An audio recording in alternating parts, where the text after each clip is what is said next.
Welcome to Prime Life. We call it Retirement 2.0. Leave each episode with tips and new ideas to help you navigate retirement in our new age. It's your time. Make it count. This podcast is for educational purposes only. It is not intended as medical, investment, or financial advice. We do not sponsor or endorse any of the individuals, companies, products, or services featured on this podcast. Any statements or opinions expressed are of the individual who makes them. We hope you enjoy the episode. Hi, and welcome to another episode of the Prime Life podcast. I'm Mary Crean, and I'm here today with a very interesting guest, and I really mean that. I think when you hear more about who he is and what he's doing, I know I've been in contemplation since our first conversation. So without further ado, I'd love to introduce our audience to Dr. Jordan Grumet. He is a hospice doctor turned personal finance expert. His latest book is The Purpose Code. Jordan, welcome to the Prime Life podcast. Please tell us a little bit about yourself, and then let's dive into the book a little bit. Mary, thank you so much for having me. It all started when I was 7 years old. My father was a doctor. He died suddenly. I, as a 7-year-old, thought I was responsible for everything because that's what 7-year-olds think. And that sent me off on the path to becoming a doctor, something that felt very purposeful and passionate until I got there and started practicing and realized it wasn't filling me up. I was lucky enough to learn about financial independence, get my finances in order, and leave medicine, but that left a big hole in my life. One thing I realized is I didn't want to throw the baby out with the bathwater. I still like doing some parts of medicine, so I stuck with what I really loved, which was hospice medicine, which was a small part of my job. But then I started developing myself in other areas. One of them was personal finance. I started a podcast. I had all these conversations with these businessmen, entrepreneurs, people who knew everything about money, but they couldn't tell me about what enough looked like or why. And strangely enough, I found the answers to those questions from my hospice patients who were on the cusp of dying and did some really deep thinking about what they were regretful about. And so I wrote a book about that called Taking Stock, where I talked about the regrets of the dying and how that relates to money and life. And a big idea behind that book was that we should be putting purpose first before our finances, build a financial framework around purpose. But when I went to talk to people about that, I got a lot of anger and frustration because this idea of purpose actually gave them anxiety. And so this book we're going to talk about today, The Purpose Code, was my deep dive into purpose and how we get it wrong and how we can get it right. So as I'd like to share with our audience, I've started to read the book. I'm not finished. I was saying to Jordan before we started recording that I'm taking my time. I'm doing a lot of reflection and thinking. And Jordan, not just because you're on the podcast, you make some amazing points, especially the part about when we think about purpose, we get anxiety. Mm-hmm. I would like to talk a little bit about why that is. So there are a few different reasons, but let's talk about the big one. Most people think that purpose is the why. And so when we start thinking about the why of what we do, we create this high stakes idea that there's this thing we're supposed to do and there's just one of them, and it's usually very hard to achieve. And if we find it, we live a great life. And if we don't find it, we're miserable. And so that really creates this anxiety in people that there's this thing that they're missing. And if they could just find it, everything would be great. Because most of us don't actually know how to go about connecting with what feels like purpose in our life, there's a little bit of a purpose vacuum, right? The things that used to give people purpose actually don't anymore. If you look at young people, they do not feel nearly as connected to their jobs. They don't feel nearly as connected to religion. They don't have as many communities. We spend a lot of time in our phones and on social media, so we don't build these outward communities. So in the absence of a version of purpose that feels a little more organic, we go to social media and TikTok and Instagram, and they show us all these visions of influencers with six-pack abs who travel the world, who have 7-figure businesses, who wear the nicest clothes. And so since we don't really know what purpose looks like in our life, it's really easy to try to take on that version of purpose instead, a purpose that's being sold to us by influencers and advertisers who want us to buy something. But those things are really hard to achieve. It's really hard to get six-pack abs. It's really hard to have a seven-figure business. It's really hard to travel the whole world. And so unless you're the right person at the right time, saying the right things with the right genetics and a good deal of luck, if those are your versions of purpose, A, you might not be willing to work really hard at them because you don't really feel deeply passionate about them. But the other is you're likely to fail. And because of that, it's incredibly anxiety provoking. We have lots of forces out there that are trying to sell us a version of purpose that's very hard to attain. And so it's no wonder people feel anxious. It's really scary. And because purpose isn't something that's very easy to understand, right? We see it as very ephemeral and very hard to reach. Most people don't have a playbook. And because we don't have a playbook, we feel lost. No, I totally agree with that. And you do a very good job in your book without giving it away. You tell some really great stories about people that you have known, besides just the hospice individuals. And that's where you kind of drill into the little p, which I would love for you to talk about that and what that means. And it definitely impacted my thought process. And I said to myself, wow, I can't believe I am where I am in my life. And I never quite thought about that. Let me set this up a little bit. So when I was getting all these people coming up to me at conferences saying, please stop telling me to find my sense of purpose because I don't know what it is and it's making me anxious. I don't think there is a version of purpose. So I did this deep dive and I really looked at the literature and I found two things that seem to contradict each other. The first is if you look at a bunch of the studies, having a sense of purpose in life is strongly correlated with happiness, health, and longevity. Like there are tons of studies. There's really no question. I mean, there are tons and tons of studies. But on the other side, there are also studies that show that up to 91% of people at some point in their life have something called purpose anxiety. This idea that trying to find their purpose causes them angst, frustration, anxiety, stress. And so the question is, how could it be both? How could it be both the most important thing in the world and also amazingly anxiety-ridden? My answer is that we get purpose wrong. We think it's one thing and it's probably two things. And one of those things is associated with all the good stuff. And one of them is more associated with anxiety. So this is how I break it down. Let's talk about the bad version of purpose. This is what I call big P purpose. Why is it big P purpose? Well, it is goal-oriented purpose, and it's usually audacious. Like in America, we say, if you can think it, you can build it. And so we like to strive for the stars. We want to travel to Mars. We want to become president. We want to cure cancer. These are all really, really difficult things. Because of that, they're very scarce. Like only a very few select people are going to be able to do that. Most people are going to fail. So it's very all or nothing. And it's also winner takes all. Like there can only be a certain number of presidents. We know presidential elections, only one person wins, everyone else loses. And so if that's your version of purpose, your likelihood of failure is high, and it's a very scarce look at things. And that makes people anxious. And so big P purpose, goal-oriented purpose is almost always bad. Let's compare that to little p purpose. Little p purpose is process-oriented purpose. So this is very abundant. What could we really enjoy the process of doing? There are millions of things. It's really not failable. Like if you start doing something and you don't enjoy doing it, you just stop doing that and start doing something else. It's not all or nothing. It's kind of all or all. And it's not that goals are horrible. Like you can have a version of little p purpose where you love the process and you can make some goals, but your joy in doing the thing can't be related to whether you hit the goal or not. You have to be a little bit more goal agnostic. And so that's my vision of what purpose looks like. And society, our parents, everyone really pushes us towards that big P purpose, which is pushing us a little bit more towards the anxiety and misery. And I think we need to start looking at that little P purpose. Most of these studies that look at the happiness, the health, and longevity are looking at people who are retired or elderly people. And those people aren't going out to change the world, quote unquote. They're just playing their shuffleboard and doing checkers and doing woodworking and teaching a personal finance class in their free time. That's the kind of stuff that lights us up. That's what I think really gives you those long-term benefits.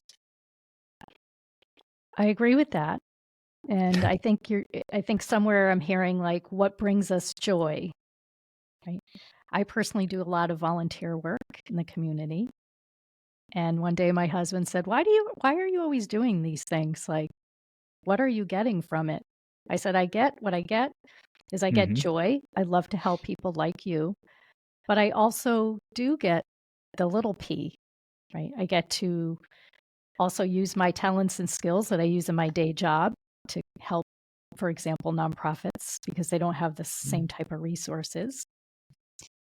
But I would love for you to talk a little bit about how you help to bring individuals through that process. In other words, when you do keynote speaking, your book, like what steps do you believe individuals need to take to get from that big P, oh, if I don't achieve XYZ, I'm going to be Loserville, to the little P, purpose? And we'll get that answer after a brief word from our commercial sponsors. NASA is always working harder to be your carrier of choice. We offer insurance products that can help you meet your retirement goals, such as protecting your savings, securing lifetime income, or paying for healthcare costs.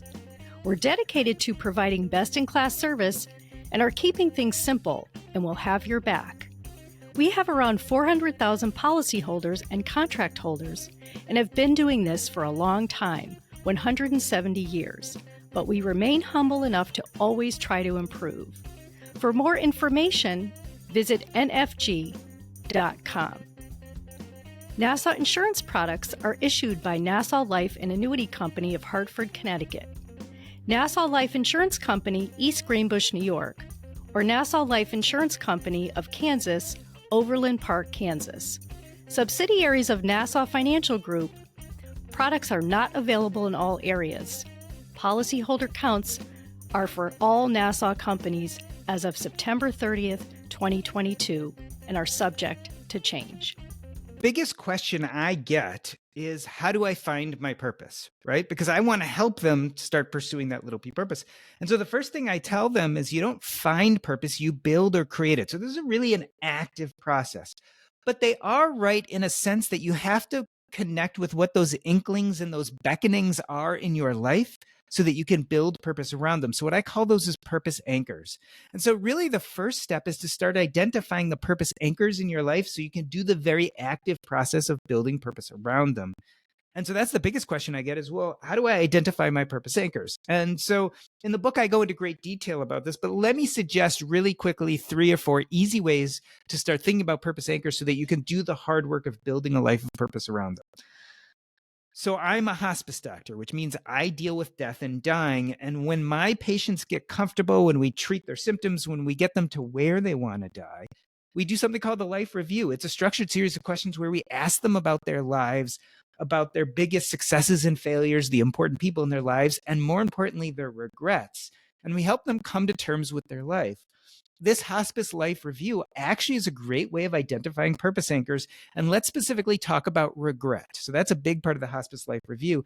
And so I often pose that question to people who are trying to figure out purpose. I say, if you found out that you were going to die next week, what would you regret never having the energy, purpose, or time to do, or courage to do?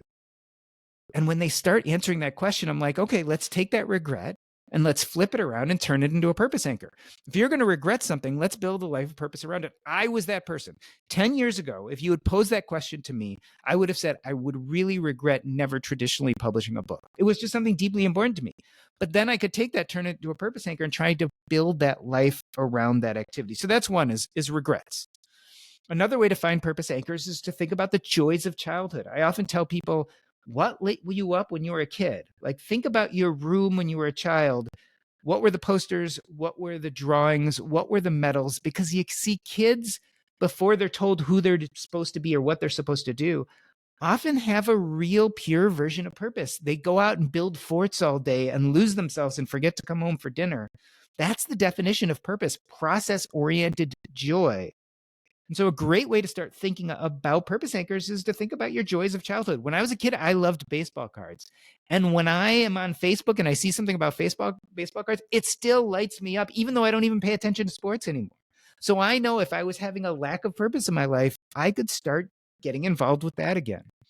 So that's the second way, the joys of childhood. Another really easy way, the third way, is what I call the art of subtraction. So I say, look at your job. Most people nowadays, unfortunately, don't love their jobs. Write out all your roles and responsibilities, all 10, 15 things you do on a regular basis, and start marking out everything you don't like or loathe and see what's left over.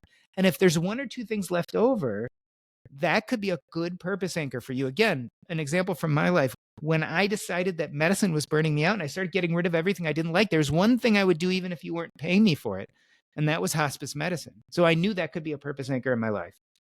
Last but not least, if none of that's working, the fourth method of identifying your purpose anchors is the spaghetti method.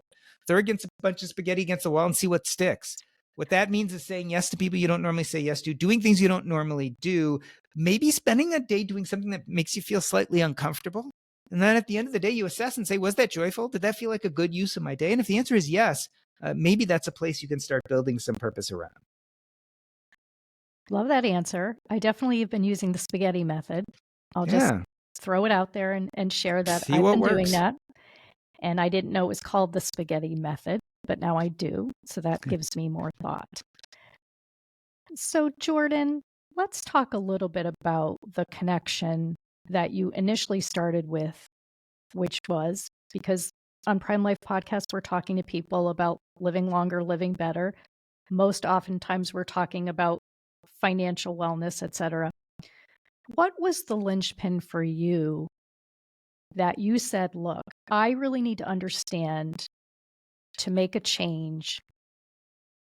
I need to understand what financial freedom needs to look like, what I need to do, what ducks I need to get in order. Can you talk a little bit about that? So I think we confuse the role money plays in our life. A lot of us actually think of it as a goal. And so they have this idea of I'm going to be financially independent or I'm going to be financially stable. And they kind of push everything else aside to then start working on their finances. And they do that dutifully for years, sometimes decades. And the problem is one of two things happens. You could be unlucky like my father, who died at 40. So you might be getting your ducks in a row and getting your finances together and die, which means you never really got to use that money to accomplish anything or do anything. But the other thing I really do see is people actually get there, right? In their 40s, 50s, they get to be financially independent or at least financially stable. But that's the only thing they've been doing for the last 20 years. And so they really don't know what purpose looks like in their life. All they understand is purposes look like making money and saving and investing and doing all these smart things. And so they get stuck. And one of two things either happens. One is they are like, this is too complicated and difficult. I have no idea what to do with myself. So let's just double down and say, I thought I needed a net worth of $1 million, but let's make it $2 million so that I can get back on that achievement treadmill and start working harder and harder. The other possibility is they get to that net worth of $1 million and they're like, I'm financially independent. And then they get petrified they're going to lose it, right? The stock market's going to crash. The real estate market's going to go bad, et cetera, et cetera. The point is the money itself doesn't particularly make them happy. So I'd like to really remind people that money is just a tool. And what we really want to do is build a life that feels full and purposeful and full of things we enjoy doing and having very few things we loathe. And so what I always tell people is, as opposed to even thinking about the money first, let's pause for a moment and start looking at what purpose looks like in your life. Like what drives you? What excites you? What do you want to spend more time doing? And once you become aware of that, then we can go back to our finances and start looking at how can we build our finances in such a way, build a framework that supports those things we love to do. So let me give you an example. When I became a doctor,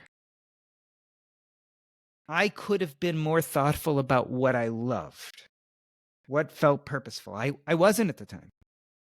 If I had done that, I would have realized that doing things like hospice medicine lights me up, and I would have started doing that much earlier in my career. I probably would have made less money.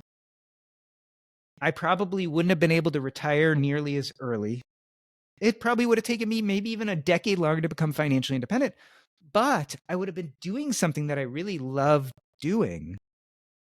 And so it would have been fine to delay my finances a little bit to spend my days in pursuit of something that really filled me up. That's one path. I call that the passion play. And if I had been thoughtful enough to think about purpose, I could have done that. Because I wasn't, I did the exact opposite. I did what I call the traditional FIRE, financial independence, retire early movement pathway. What I did instead is I got burned out at work. I tried to make as much money as possible, put off purpose, identity, and connections, things that were deeply important to me because I just wanted to make enough money, got to this place that I could call financial stability or financial independence, and then gave myself permission to start doing things I wanted to do. And then there are hybrids in between where you set up financial pathways where you're not quite financially independent and you don't quite love what you do, but you're somewhere in that happy middle. And so you create a work life in which maybe you're working a little bit less at your job and you're delaying financial independence, but then you're also building in more things you love to do outside of work. Those are a bunch of different pathways and all of them are good. The point being is you have to think about what purpose looks like in your life first. And then you have to get really clear about what your finances, what you want your finances to do with you and pick a path, right? Some people will pick a path of front loading the sacrifice, grinding out, doing stuff they don't like to get to better finances faster so they can live the life they want. Other people will jump into the passion play and not make nearly as much money, but find that they love what they're doing day in and day out. And then again, some people take that middle road. All of those are great possibilities, but you've got to be intentional about it. And I think that's the key point. Do you find that people will approach this differently at different stages in their life? Someone. Oh, yeah. Can you talk a little bit about that? Because I think that regardless of who's listening to our podcast, it could be them, it could be for a family member. I know as you're speaking, I'm thinking about my husband and my 2 grown adults that I have, and my parents that are still with us. So can you talk a little bit about that? I think our pathway and our sense of purpose is going to change over and over again. And so look at my life. When I was little and my dad died, my full sense of purpose was to walk in his footsteps. And so I thought becoming a physician was my purpose. And it was very joyful at the time. I didn't care about money. So in a way, I was really pursuing the passion play. Like, I don't worry about money. I just need to do something that'll cover my needs and I'll be great. Then I became a doctor and got burned out and switched. And I kind of said, I don't want to do this job anymore. I need to grind it out and make as much money as possible. So I became kind of that front loading the sacrifice, grinding it out, build a high net worth and get out of there. But while I was doing that, I started some what I call medical side hustles. For me, being a hospice medical director is one of those. And that was more like a side hustle and passive income. And I really enjoyed that. And so I was starting to take the middle path where it's like, well, maybe I don't need to make as much because I like doing the hospice work and I can keep doing that forever. And so these things are going to change as your life changes. And that's totally fine. The idea, again, is that purpose is going to change in our life and what feels purposeful. And so we have to be nimble enough to continuously shape our financial framework around that. And there's going to be a time, hopefully, where you're past worrying about money. And even then, you're going to have to shape things differently, right? So when you get close to retirement, you have to decide, am I passionate enough about my job to keep doing it regardless of whether I make money or not? Or is it time to move away from that and start filling my time with more purposeful activities? So this stuff is going to shift all the time. The key is to be intentional, not to set it in stone and forget it. That's so important because in our lives, we have these plans, goes back to the big P a little bit more. And yet we say, oh, that's not working out. And some people freeze a little bit, or they think that they're failing because they weren't able to achieve the goals that they set out, like you mentioned earlier. And that can be very much alarming. And then it's like, oh, well, anxiety. Yeah. Oh, well, I'm not going to bother because that didn't work. But I really love all the different pathways that you're sharing that individuals can take and not feel like it's one size fits all. In the work that you've been doing since you wrote this book and also the other book that you alluded to, what do you believe are some of the major causes for people to become somewhat paralyzed by change? They know they want to change. They perhaps know they need to make some changes, but they're just paralyzed by it for whatever the reason is. What do you think? What have you heard? So what you're talking about is analysis paralysis. And So what you're saying is, what happens when you know better and yet you're still too afraid to take action? And I think if you really want to delve into that, we're really talking about the difference between meaning and purpose. And let me explain why. So I believe happiness is meaning and purpose. You need them both. Most people think they're the same thing. I actually think they're very different. Meaning is how we cognitively think about our past. It's the stories we tell ourselves about ourselves. Happy people tend to tell themselves heroic stories. I went through this hardship. I went through this trauma. It was difficult, but I got through. And now I'm here today, and I'm likely to do well in the present future because I did in the past. It's a story of enough. I dealt with hardship. I was enough. That's a really good sense of meaning. That's how happy people think. Unhappy people tend to think about being a victim. And so they have a victim story. I went through this trauma. It was hard. I was thwarted. I'm now here where I am today because I was thwarted, and I'll continue to be thwarted in the present and future. I was never enough. That's meaning. Purpose is not about the past, and it's not about the thoughts. It's all about the present and future, and it's about action. And so people who get stuck in analysis paralysis, they don't have a purpose problem. They kind of know what feels purposeful and what action they want to take, but they can't get there. Why can't they get there? Because they have a meaning problem. The stories they tell themselves about themselves in the past were that they weren't enough. And so they don't have the courage or presence or ability in the present and future to move forward because the story going on in their head is I was thwarted in the past and I'm going to be thwarted in the future. And so why bother? So they spend a lot of time thinking about what they want, but they don't have that inner wholeness. And so they can't move forward. So if they want to move forward, if they want to get out of analysis paralysis, they need to rewrite that narrative.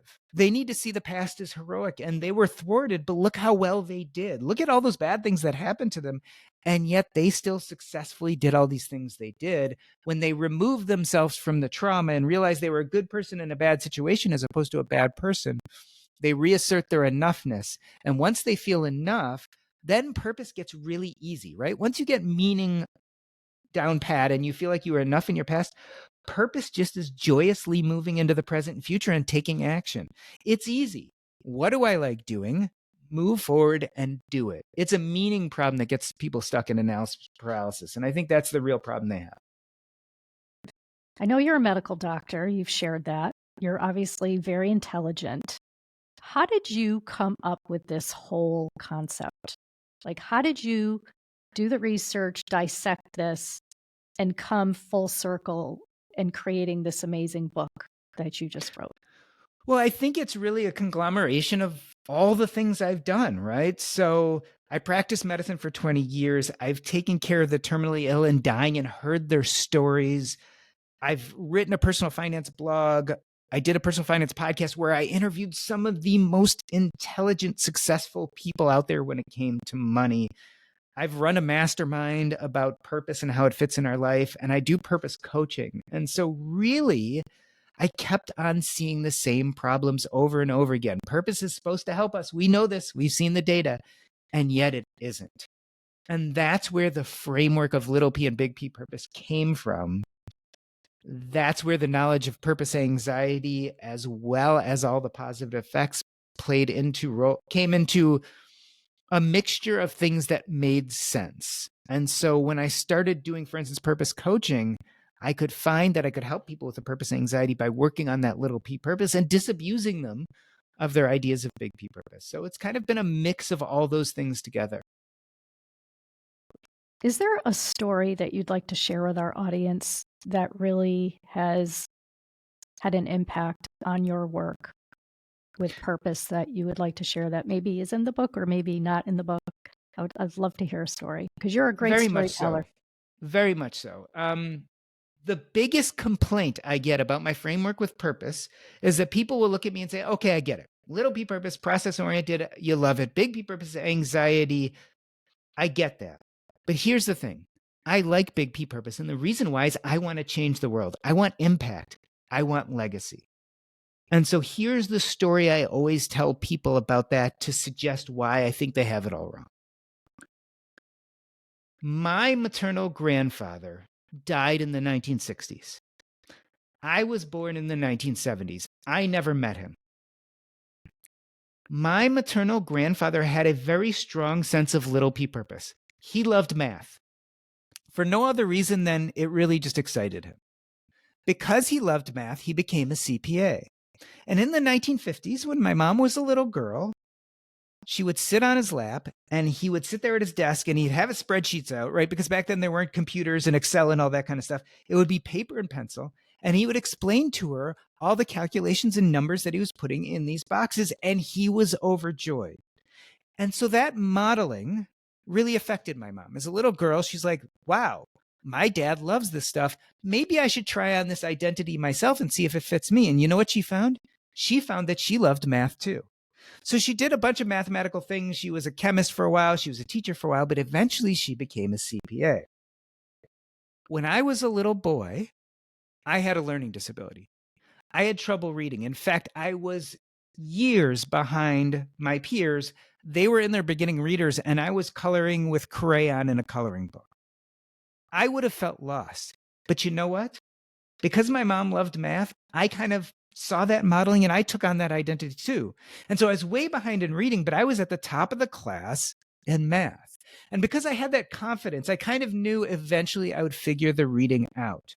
What happened? I got past my learning disability. I went into a highly mathematical field, being a doctor. And one day at the beginning of my career, I was seeing a patient in the hospital, a young man who kept on getting admitted over and over to the hospital on death's doorstep, dehydrated. And we couldn't figure out why. And it was the fourth or fifth time it happened to him. And I looked at his lab results and something in my brain clicked and I saw a mathematical connection because I loved math. And we ended up diagnosing him with a rare disease that was actually very treatable with the right medicines. We got him on the right medicines. He stopped coming into the hospital. He stopped having these near-death episodes. And he was a pastor at a local church. And one of the things he did is he brought in runaways. If they were old enough, he gave them jobs. And if they were too young, he got them social services. He gave them a place to stay. And so I started thinking, my maternal grandfather, a guy I never met, who died in the 1960s like a pebble dropped in the ocean, displaced just a little bit of water. And over the decades, that little bit of water, that little wave connected with other waves to become mighty at times, and then dissipated to become incredibly small at other times. But 60 years later, those waves are still coming up on the shores hundreds and hundreds of miles away and changing people's lives. My maternal grandfather's life had meaning. Like, he persists. Here's the thing. You won't hear anyone mention his name. He's not written in any history books. But his effect on me is profound. Let me tell you about someone else who was important in my life. When I was a little kid, I loved collecting baseball cards. And back in the 1980s, everyone wanted a Mickey Mantle baseball card. Like, Mickey Mantle was the most valuable. He was the greatest baseball player, etc. Mickey Mantle, a guy who I worshiped, whose cards I studied, who I wanted to be like. I wanted to play baseball like Mickey Mantle. Mickey Mantle has had no effect on my life. Like, he had this big, audacious version of purpose. He changed the world. He was so impactful, broke so many records. But 30, 40 years later, who really helped me and impacted my life? A guy I never met, my maternal grandfather, not a guy I worshiped. If I had decided that I wanted to be just like Mickey Mantle and I was going to play baseball and that was my version of Big P purpose, I probably never would have got there. I wasn't dedicated enough to playing. I didn't have the right coaches. I didn't have the genetics. Like, no one in my family played baseball. And it's so hard to be the one in a million who's as good as Mickey Mantle that most likely I would have failed. And so you can go for the big audacious goal thinking that's going to have impact and legacy, but you're much more likely to fail or fall short. But if you just do the things you love, years and years after your body has left this earth, your effect may still remain. And so to me, that's the real power of little p purpose. Not only do you enjoy yourself, not only does life feel better while you're living it, but I actually think you change more lives.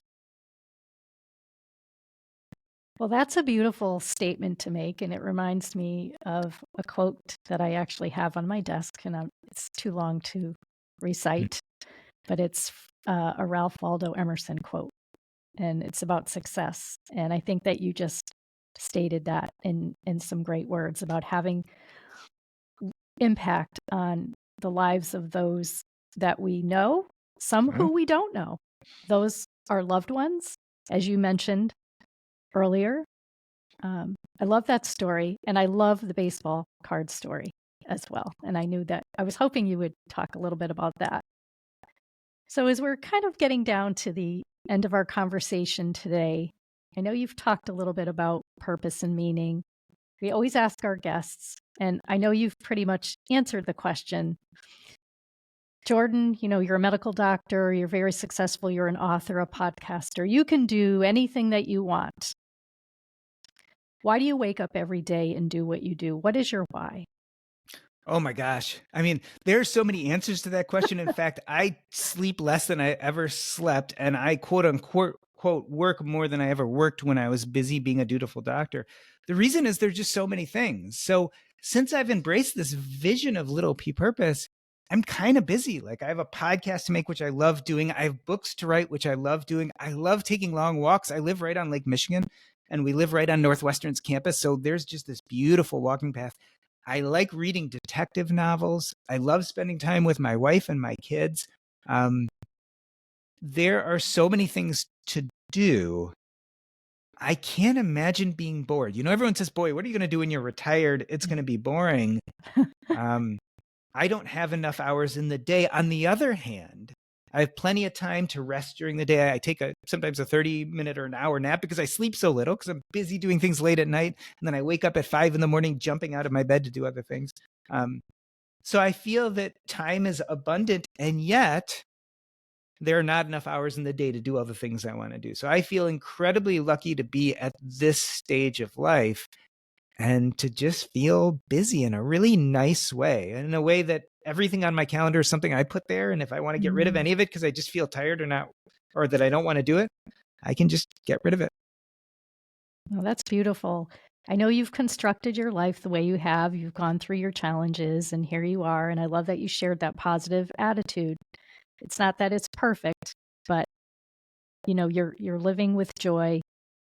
You have a beautiful family, and you are giving back to the world. And what a nice way, what a nice presence to have. So we thank you for that. You've inspired me today for sure. And I'm going to continue reading your book and learning from you. And I hope to put some of this into practice. In fact, I know that I will. Jordan, if individuals want to get a hold of you, perhaps they want to hear you speak at a keynote speaking engagement, or they want to purchase your book or anything else, what's the best way? Best way is to go to jordangrumet.com. That's JORDANGRUMET.com. There you can find pretty much both of my books, Taking Stock in the Purpose Code, as well as all the places I create content, including the Earn and Invest podcast, the Purpose Code Substack. I've also been doing a lot of blogging for Psychology Today. So jordangrumet.com, easiest way to get in touch with me, connect with me, or see what I've been doing. That's great. And it's been wonderful to have you. And I'm going to give a shout out to Carl Landau because he connected us and he's been gracious. He's been on Prime Life podcast. And again, very similar spirits, the two of you. So I am grateful that he connected the two of us. And to all of our guests and our audiences, please continue to listen to the Prime Life podcast. Give us feedback, follow us, tell us things you love and things you don't love. We are very much looking forward to hearing from you. Again, Jordan, thank you so much for visiting with me today on the Prime Life podcast. This has certainly been a bright spot in my day and perhaps even my week. Thank you so much for having me. Thank you.